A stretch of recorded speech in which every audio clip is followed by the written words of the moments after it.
Hello everyone. I hope you are doing well. Today we'll talk about how to fix or how to solve the problem of banned account on 3 good settings. Here we go to apps, default apps, app settings. When above like this, you will search about trades and you click here.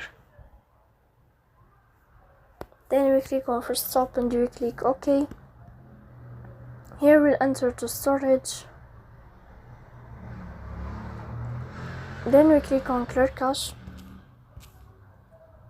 In the end, you will turn off your phone and you will wait a moment to restart your phone again to fix that problem. So that's all. Don't forget to support us by like and subscribe. So please don't forget to support us.